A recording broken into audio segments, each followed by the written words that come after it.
Hey everybody, it's Safi and Marco Dish Out on Movies, the only movie review show on YouTube to review movies in terms of food. And it's just Marco here once again. It's really funny because just as soon as I started recording, my cat had his eyes closed and then he looked over at me like, oh God, what's he doing now? I don't know if you guys saw my video from last night, the Wallace and Gromit video, but it was hilarious because Bernie came in. Bernie is my cat, and he came in my room and basically just started causing chaos while I was doing the review. And now he is all settled in on his special chair, which I got this chair specially for him, basically. I mean, it was for my movie, but I also thought that maybe he would really like it because it's a nice wicker chair. I think that wicker chairs are kind of like underrated. Like obviously they're not like the greatest chairs for like hours and hours of relaxation, but I really like their design. And he loves it. He's in that chair all the time.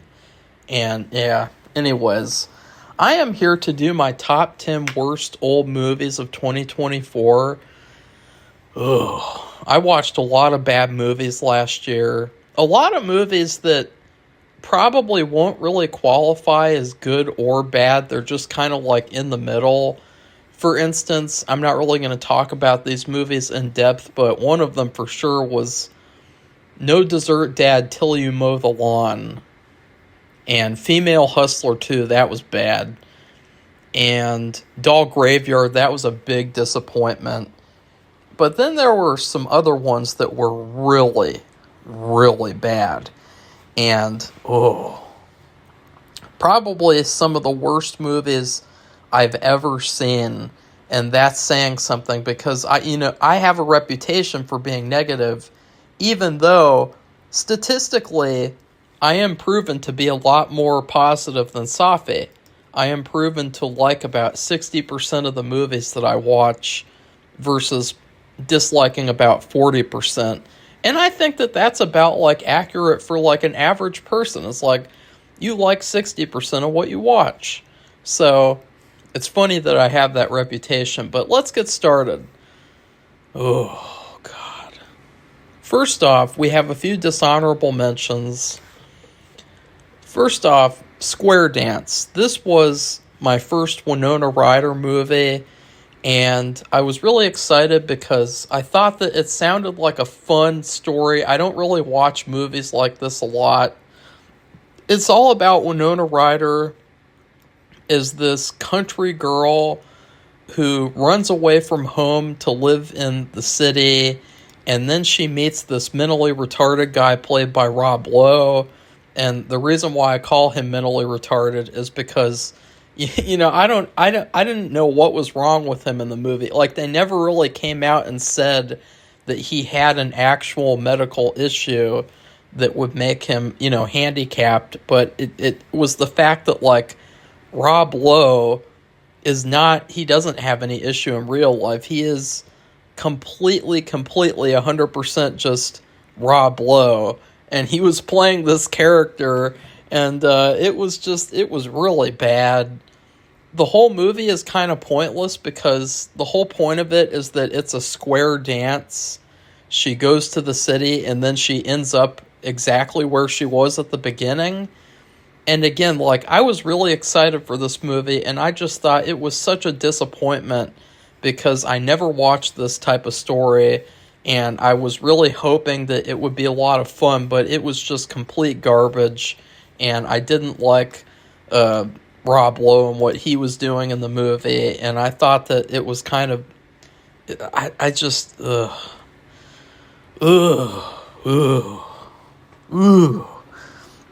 having PTSD flashbacks from watching that movie.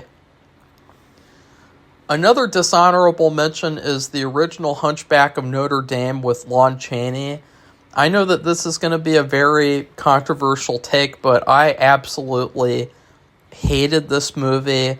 I could barely get through it. I'm not the type of person who's like, oh, I don't like old movies because they're all boring. And, I'm not like that at all. I love old movies. I love Lon Chaney. We did a whole week based around Lon Chaney. And we liked all of his other movies except for this one. I hated this movie because it was so boring. It was so dark and depressing. And I hated the fact that, like, I always thought, and I never knew the original story, so, forgive me, but I always thought that Quasimodo, the main character, that he would end up with the love interest at the end of the movie, and that it would be kind of like a Beauty and the Beast type of romance. And instead of that, she just runs off with this pretty boy guy at the end after she gets saved by the hunchback. I just hated that. I absolutely hated it.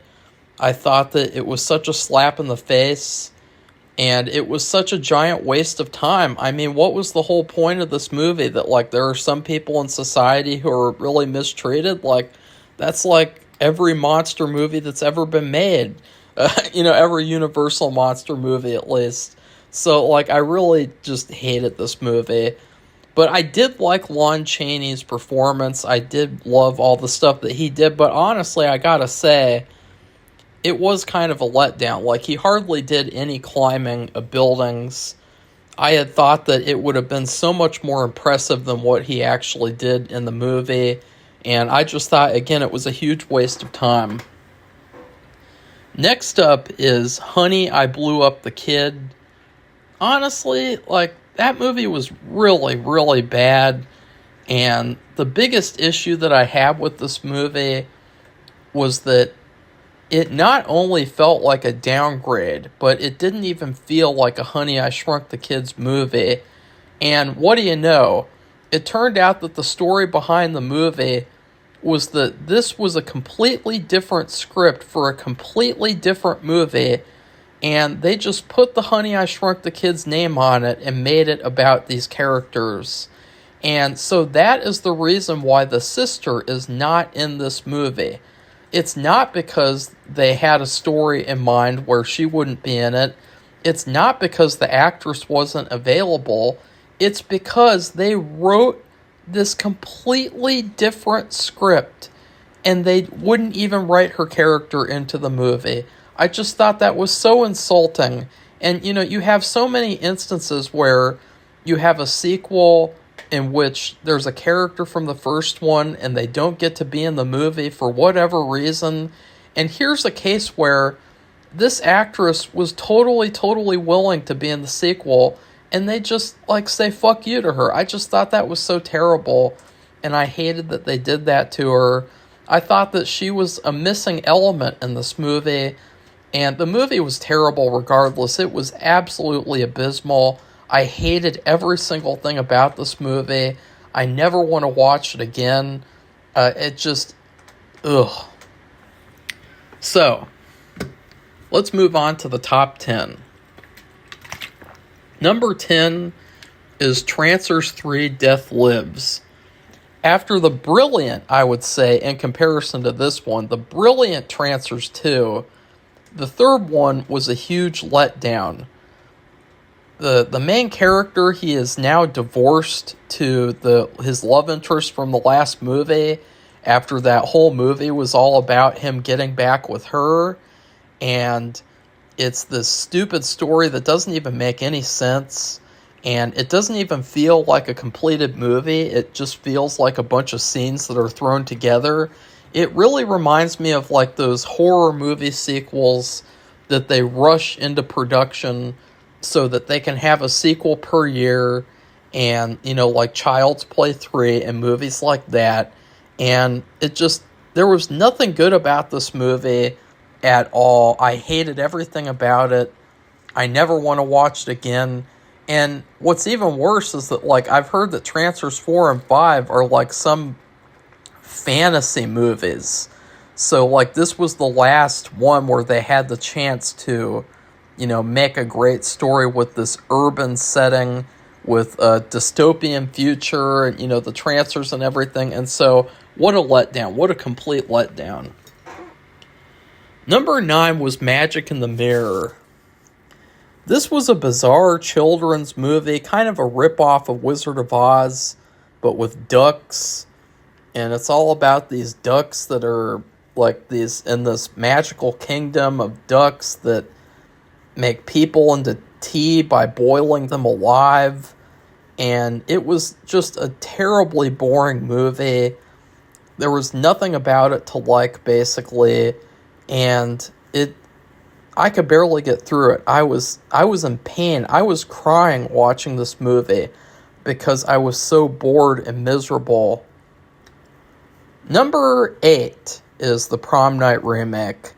This movie is everything that's wrong with modern horror movies. It's everything that's wrong with remakes. It's everything that's wrong with movies in general. You know, it's just, the story is stupid. It's nothing like the original.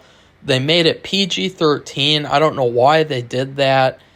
There's so many things about this movie. It is a laughably bad movie, to the point of where I would actually say it's a very entertaining movie to watch if you're just watching it for shits and giggles or watching it drunk.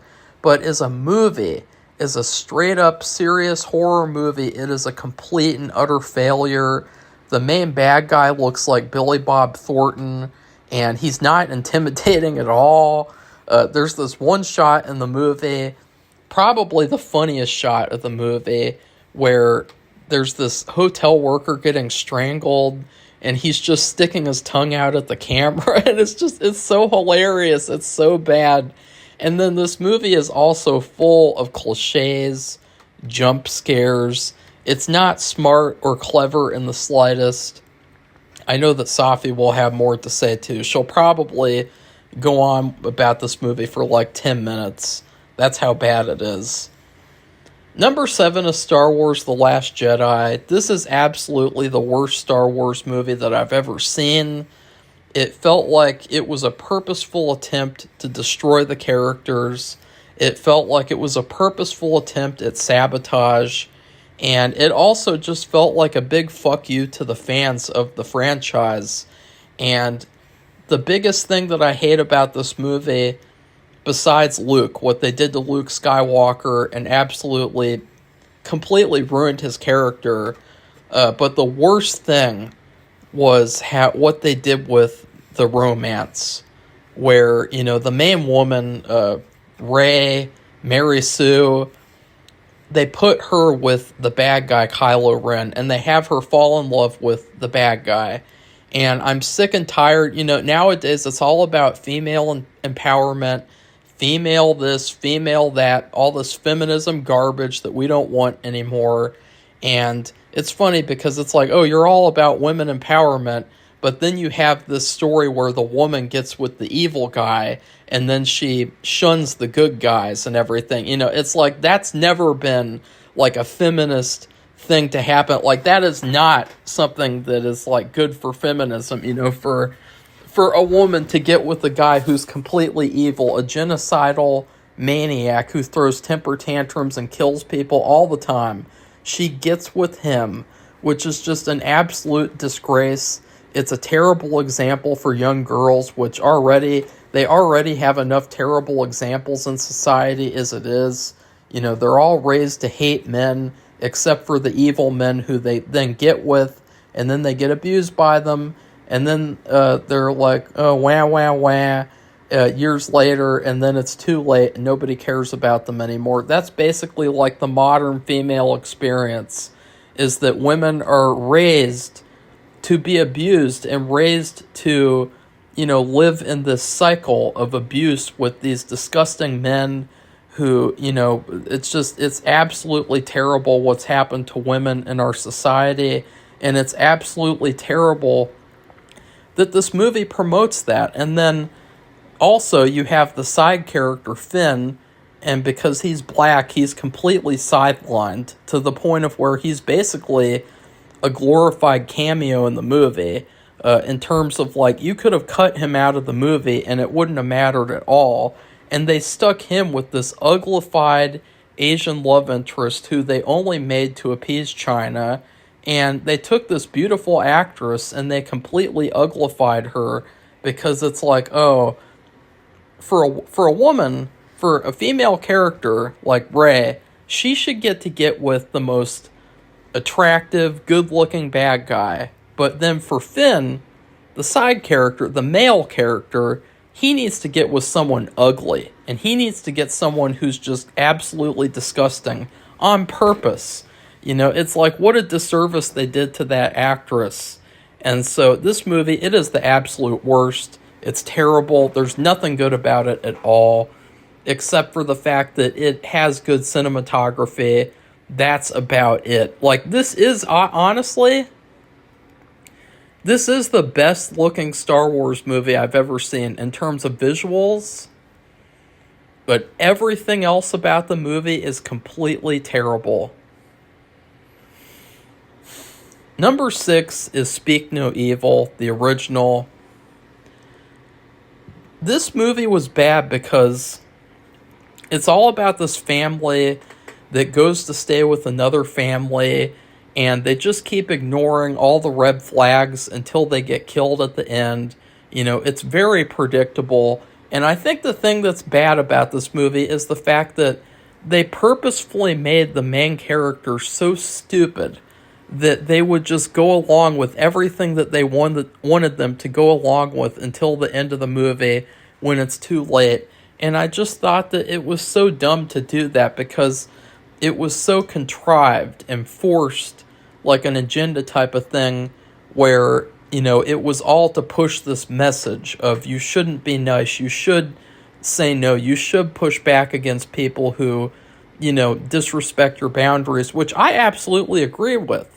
But the thing is that this movie, it was done in such a way to where it's like, I think it could have been done with the characters pushing back sometimes and not completely being subservient and being completely open to everything that these characters are doing. I hated this movie. It was so dark and depressing.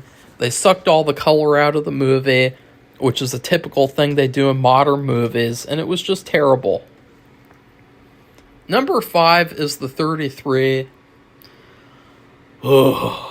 This was, I think, like the second to last old movie that I saw in 2024, and it was based on a true story that was actually really interesting about these 33 miners who got trapped underground for, I think, about like 60 to 70 days or something crazy like that, and they all managed to survive. And they took that story, and it seemed like they didn't know what to do with it. They didn't know how to tell it properly, and so they told this boring, meandering mess of a movie. It felt like they were trying to make it like this action movie or something. They were trying to do all this fancy stuff with the camera at the beginning of the movie, and it just felt like they did not know what to do. They did not know how to show this story properly. I feel like this could have been like the equivalent of a modern day The Great Escape. But the filmmakers just could not handle the scope of the movie. They could not handle balancing all the stories of these characters to the point of where I didn't care at all. This was a miserable movie experience, and I hate it. I would never watch it again. I wouldn't even recommend this movie to my worst enemy. Number 4 is You. Now that sounds mean. I'm not talking about you, the audience. I'm talking about the movie.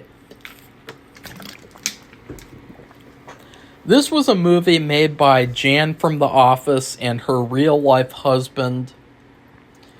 I'm not someone to criticize people for starring in their own movies because obviously that's what I'm doing, so that would be hypocritical.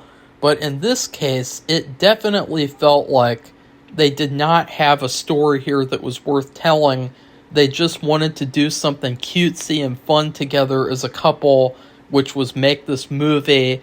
And I thought that this movie was one of the absolute worst movies I've ever seen. It was so bad.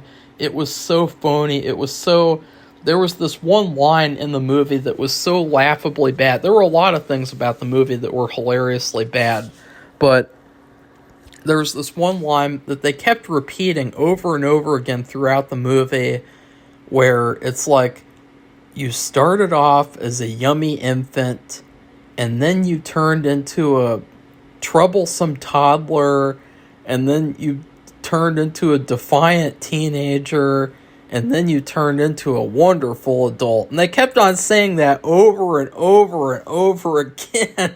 I was like, stop saying that line. This whole movie felt like it was made by Jam from The Office. It's all about this man whose wife died, and so he's stuck raising his daughter all by himself. And the daughter grows up to be Allison Mack. So obviously he didn't do too much. He didn't do a good job at parenting because we all know what happened with her in real life, and it never gets any better. It's one of the worst movies I've ever seen. It is so terrible. It's so bad. The movie ends with Jan from The Office singing a song, and that's what I say. It feels like Jan from The Office made this movie. Nobody wanted to see this movie. Nobody wanted to hear that, and I just wish that they wouldn't have made this movie, because I feel like this movie also sours other movies that are made by like couples in real life. Like whenever you see like a husband and wife filmmaking duo, like whenever you see that in the future, you're going to think about this movie and how bad it was. At least I will. And I will be soured on the idea and be like, oh, what is this movie going to be? You know what I mean? It was also really poorly edited, too. There were some parts where it was almost edited like a trailer in the worst possible way. So, yeah. Number 3 is L for Leisure. This movie was not even really a real movie. I don't know what the hell this movie was.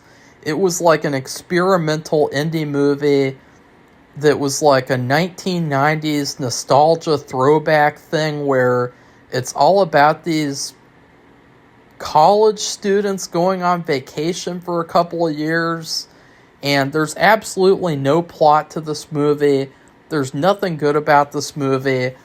I watched it for one of the actresses who was in it, but it was so not worth it. I had to actually pay money to rent this movie. I couldn't find it anywhere for free, and it was so bad.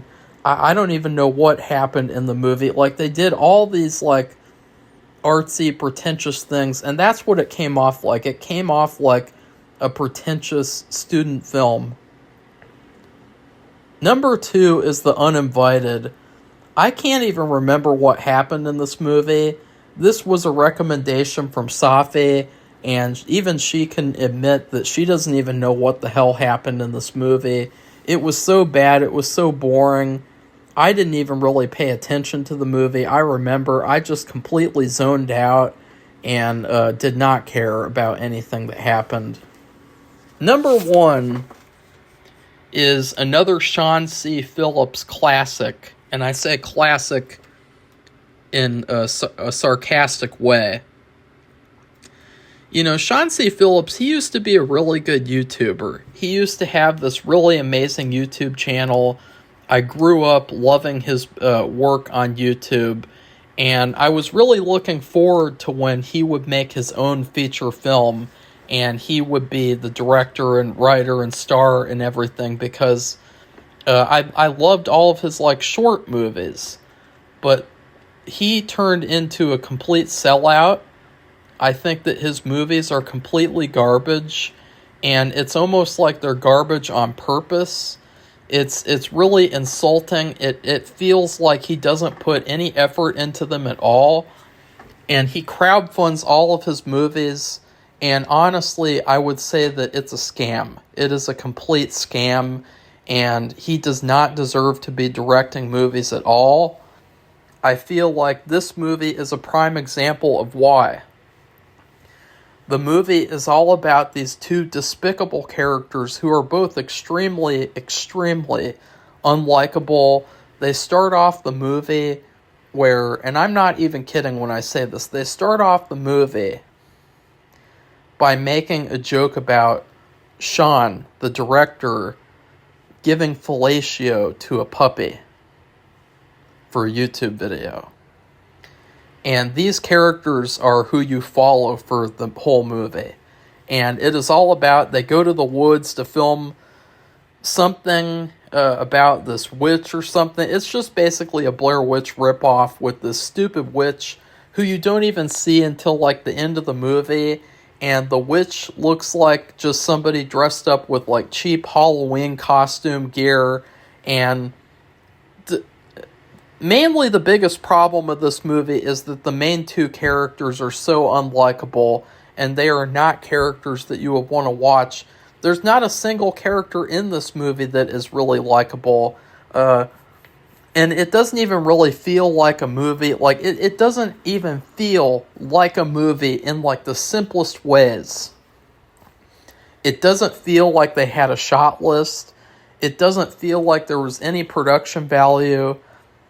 It doesn't feel like there was any effort put into anything. It just felt like this guy gets money off of a crowdfund, and then he goes to the forest, he runs around in circles, and then he says, "Oh, look, I made a new movie. Look at me. I'm Sean C. Phillips, and I'm a scam director. I don't actually make real movies." And that's what he has turned into. He is the scam director of YouTube. He is a complete and utter fraud. He is a scam artist. And I would recommend people to stay the hell away from this movie and to never support a Sean C. Phillips production. I actually donated to his first ever movie. Back in 2020, I donated, I think about like $60 to $70 for a movie, and that movie has still not come out yet. And the worst thing about that movie, by the way, was the fact that originally he advertised it as a movie being about these people in college, and it was a throwback to Scream 2 and I Know What You Did Last Summer. But then, all of a sudden, when he started making the movie, the plot changed to it's all about these cheerleaders at a cheerleading camp. So he falsely advertised the movie as being about these students who go to a college, and then he changed the plot during making the movie. Never notified me or any of the other people in the crowdfunding campaign about it, and then he just completely, he didn't even acknowledge it ever. And it's like, what the hell? Like, this is a total fraud. This is a total scam. It is a real scam.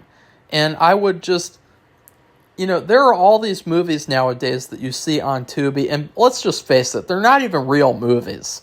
They look like complete garbage. The audio is terrible. There's no effort. There's no art to it.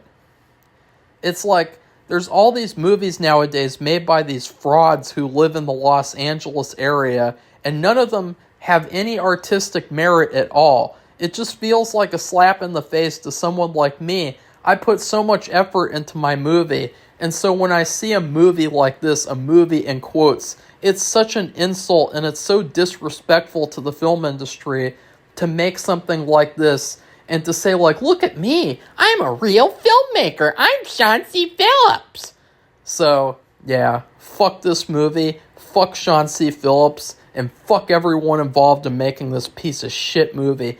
This was one of Tom Sizemore's last movies. And you know what Sean C. Phillips had him doing in this fucking movie? He had him standing in a jail cell talking about jerking off with another cellmate. That's what he had Tom Sizemore do in one of his final roles. Unforgivable.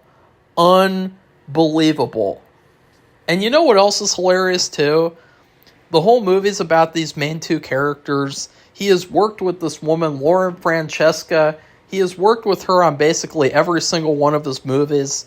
And for some reason, his character is never able to get romantically involved with her character, which is really bizarre because it's like in every single movie, he always paints himself as this creepy guy who gets friend-zoned by Lauren Francesca's character, and it's almost like, wow, he is so pathetic that even in his movie, he can't even have like a girlfriend or like a romantic interest of a character.